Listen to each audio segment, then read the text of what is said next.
Assalamualaikum warahmatullahi wabarakatuh. Teman-teman sekalian, jumpa lagi bersama saya Muhammad Lutfi Mahrus, masih dalam serial akuntansi keuangan menengah. Kali ini kita akan membahas lanjutan dari akuntansi debt investment yang fair value OCI. Kita tahu bahwa di pembahasan sebelumnya ketika ada penjualan yang debt investment yang fair value OCI, maka langkah pertama adalah penyesuaian ke nilai wajar ya. Kemudian yang kedua adalah membuat jurnal penjualan. Yang ketiga adalah membuat jurnal recycling atau reklasifikasi, yaitu dari saldo fair value adjustment atau saldo AOC ya, saldo AOC direklas ke realize holding or loss laba rugi ya. Nah, jika di contoh-contoh sebelumnya itu adalah harga jualnya sama dengan nilai wajar. Jadi memang secara umum harga jual itu sama dengan nilai wajarnya atau harga pasarnya. Namun dalam beberapa kasus seringkali terjadi bahwa harga jual itu tidak sama dengan nilai wajar. Bisa jadi karena negosiasi, sehingga harga transaksi, harga yang disepakati berbeda dengan nilai wajarnya. Bagaimana pelakuannya? Nah, kita lanjutkan atau kita masih pakai ilustrasi yang sebelumnya ya, yang PT Gold. Jadi yang ini, nah kalau yang ini kan dijual 1 September ya, itu sesuai dengan nilai wajarnya, harga jual sama dengan nilai wajar. Nah, bagaimana kalau harga jualnya tidak sama dengan nilai wajar? Maka yang berbeda adalah jurnal saat penjualan. Jadi nanti ada gain atau loss yang diakui. Jadi untuk yang jurnal sebelumnya sama saja teman-teman sekalian. Artinya saat ini kan 1 September ya, jadi saat penjualan pertama adalah jurnal penyesuaian nilai wajar. Ya, jadi kita tahu bahwa cost-nya kan awalnya 10261, kemudian dijual dengan harga nilai wajarnya 1 September 102. Nah, berarti kita sesuaikan dulu dari 161 ke 102, berarti saldonya 61. Nah, karena sudah ada saldo 61 ini ya, rugi ya, jadi kredit ya, fair value adjustment-nya dikredit. Saldonya jadi 61 itu saldo kredit fair value adjustment. Kemudian karena ada saldo awal 22, maka kita membuat jurnal tahun berjalan ya, unrealized-nya nambah 39. Seperti ini. Sama seperti yang pembahasan sebelumnya. Nah, saat penjualan karena harga jualnya adalah 103, diasumsikan ya, kalau sebelumnya kan harga jualnya sama 102, sama dengan nilai wajar 102.000. Kalau ini harganya adalah 103.000, sehingga ada gain 1.000. Jadi cashnya 103.000, fair value adjustment-nya kita tutup ya, sesuai dengan saldonya terakhir 61. Debt investment sesuai dengan cost-nya 10206, sesuai dengan carrying amount-nya 102.061, jadi ada gain 1.000. Nah, ini langsung nanti masuk laba rugi gain-nya 1.000. Nah, untuk reklas tidak ada perbedaan dengan sebelumnya. Reklasnya berarti yang 61 ini direklas ke realize ya, realize-nya 61, pasangannya unrealized holding gain or loss OCI 61. Nah, nanti ketika ditutup, jurnal penutupnya berarti gain-nya ditutup ke RE, realize-nya juga ditutup ke RE. Jadi net RE-nya adalah 939 bertambah. Kalau AOC seperti biasa, unrealized ditutup pada AOC jadi 22. Sehingga di tahun berjalan nanti perusahaan akan mengakui adanya gain di laba rugi 1.000, sekaligus juga mengakui adanya kerugian 61, sehingga netnya adalah 939. Kalau dicari 939 sebenarnya sama saja dengan selisih antara harga jual 103.000 dengan carrying amount-nya yaitu 102.61, sehingga netnya 939. Demikian teman-teman ya. Jadi kesimpulannya kalau penjualan itu, kalau harga jualnya tidak sama dengan nilai wajar, maka nanti ada gain atau loss yang akan diakui. Kalau contoh ini yang diakui adalah gain-nya, karena harga jualnya lebih besar daripada nilai wajar. Kalau harga jualnya lebih rendah dibanding nilai wajar, maka ada loss itu ya. Seperti itu. Kalau sama, harga jual sama dengan nilai wajar, maka tidak ada gain atau loss yang diakui di laba rugi. Nah, itu untuk yang kasus penjualan harga jual tidak sama dengan nilai wajar. Nah, untuk kasus yang selanjutnya, ini sebenarnya sama dengan sebelum-sebelumnya, bedanya ada biaya transaksi saat pembelian. Kita tahu bahwa kalau biaya transaksi saat pembelian, maka biaya transaksi itu akan menambah nilai, karena ini fair value OCI ya, fair value OCI masih ingat ya. Kalau amortized cost dan fair value OCI, maka biaya transaksi pembelian itu akan ditambahkan di carrying amount. Jadi akan menambah nilai dari investasi tersebut.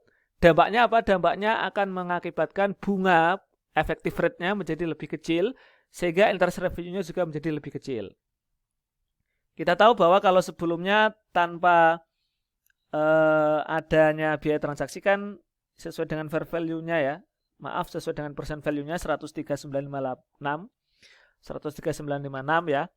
Begitu ada biaya transaksi 1000, maka berubah menjadi 104.956. Nah, kita masukkan ke tabel 104.956. Sekaligus kita mencari effective rate yang baru. Jadi kita pakai rumus yang di Excel rate itu ya, sama dengan dalam kurung N per PMT, PV, FV, face value, type ya. Nah, itu ketemu angka 438%. 438% inilah yang digunakan untuk mengamortisasi tabel ini, sehingga ketemunya seperti yang kita saksikan. Dan kita tahu bahwa di sini total bunganya nurun ya. Kalau tidak pakai angka 1000, tidak ada biaya penerbitan 1000, ini totalnya 46044. Begitu ada biaya transaksi berubah menjadi 45044. Nah, itu saja teman-teman. Untuk selanjutnya sama saja. Ketika sudah jadi tabelnya, silakan di jurnal seperti biasa. Pembelian, penerimaan bunga, penyesuaian, terus kemudian penyesuaian ke nilai wajar sama saja. Jadi contohnya misalnya saat pembelian ya, karena ada biaya transaksi, maka ini bisa digabung, bisa dipisah jurnalnya. Debt investment pada cash ini untuk membeli, menjurnal transaksi pembelian investasi. Yang debt investment pada cash itu adalah untuk mencatat biaya transaksi. Di sini biaya broker ya, biaya penerbitan, biaya pembelian maksudnya, biaya pembelian 1000. Kemudian saat penerimaan bunga ya, sama saja sesuai dengan tabel, cashnya 5.000, debt investmentnya ini sesuai dengan tabel 406, dan interest revenue-nya 4594. Begitu seterusnya. Nah, nanti saat penyesuaian nilai wajar, misalnya nilai wajarnya 104, berarti kita bandingkan nilai wajar dengan carrying amount per 31 Desember 2019, yaitu 104.127. Jadi ada penurunan 127. Nah, seperti ini, sama dengan cara-cara yang sudah dibahas pada video sebelumnya. Nah, ini adalah akuntansi untuk debt investment yang fair value OCI yang tunggal ya. Tunggal itu artinya tidak ada temannya gitu, investasinya cuma satu. Bagaimana kalau cuma dua? Kalau lebih dari satu, ada bentuknya portofolio. Sebenarnya pada prinsipnya meskipun bentuknya portofolio, tapi secara perlakuan itu per individu teman-teman sekalian. Jadi misalnya di sini ada perusahaan PT Syukur memiliki 2 investasi utang, memiliki 2 obligasi, semuanya HFCS, berarti pakai fair value OCI. Ini adalah posisi 31 Desember 2019. Jadi untuk obligasi PT Solutif ini saldonya adalah 1412. Ini adalah saldo fair value adjustment ya. Unrealized loss-nya itu saldo akhirnya 1412, berarti akumulasinya. Kemudian PT Maju negatif 6770. Nah, sebenarnya kalau dari dalam PSAK 71 itu jurnalnya untuk menjurnal penyesuaian nilai wajar itu harusnya satu persatu ya. Maksudnya unrealized pada value adjustment untuk Solutif 1412, terus bikin jurnal lagi untuk yang PT Maju 6770 rugi gitu ya. Tapi kalau di Keso digabung ya. Ini untuk jurnal awalnya seperti itu. Jadi boleh digabung, boleh dipisah-pisah gitu ya. Tapi kalau nanti saat penjualan dan penyesuaian di akhir periode selanjutnya ya, setelah penjualan itu perlakuannya per individu.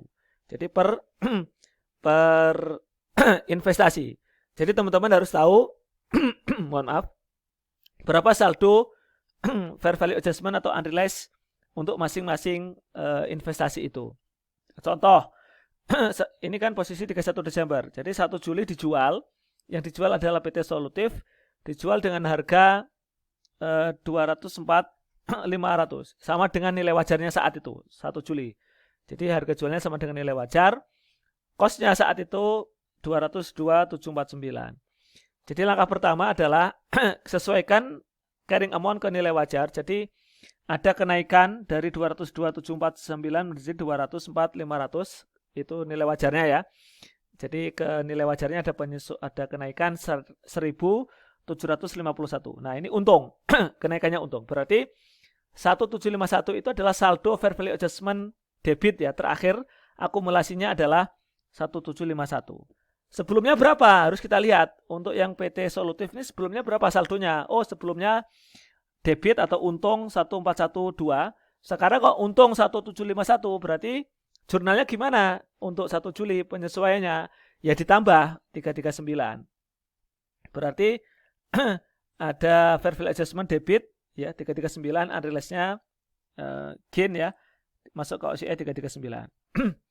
Nah, nanti penutupannya di akhir aja. Jadi jurnal penutup ke AOC itu kita lakukan di akhir periode, bukan di saat penjualan. Sudah, jurnal penyesuaiannya sudah, kemudian jurnal penjualan. Karena ini harga jualnya sama dengan nilai wajar, berarti cash yang diterima adalah 204.500 sama dengan nilai wajar.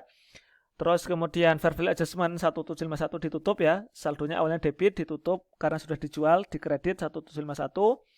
Debt investmentnya dikredit sesuai dengan cost-nya saat itu yaitu 202.749. Nah, kemudian di recycling ya, jangan lupa recycling. Recyclingnya sesuai dengan saldo AOC saat itu yaitu 1751 ya, atau saldo value adjustment. Jadi realize-nya 1751, kemudian unrealized OCI debit, realize-nya kredit ya, ada keuntungan. Jadi akumulasi keuntungan 1751 ditutup, di realize laba rugi 1751 dan pasangannya unrealized. Nanti di akhir periode ditutup. Jadi yang ditutup adalah realized ditutup ke RE 1751, kemudian unrealized. Jadi berapa yang ditutup unrealized-nya netnya adalah 1412 ya. Jadi sebenarnya sama dengan saldo sebelumnya. Jadi netnya ini kan ada kredit 339, ada debit 1751. Jadi netnya adalah debit 1412. Jadi ditutup. Jadi AOC-nya di debit 1412. Jadi sebenarnya di sini AOC-nya sudah habis ya, sudah nol. AOC untuk yang PT Solutif, obligasi PT Solutif sudah habis karena sudah ditutup semua. Jadi itu teman-teman sekalian ya prosesnya. Berarti nanti di akhir periode kita tinggal punya satu, yaitu obligasi PT Maju. Berarti gimana Pak? Ya disesuaikan dengan posisi terakhir.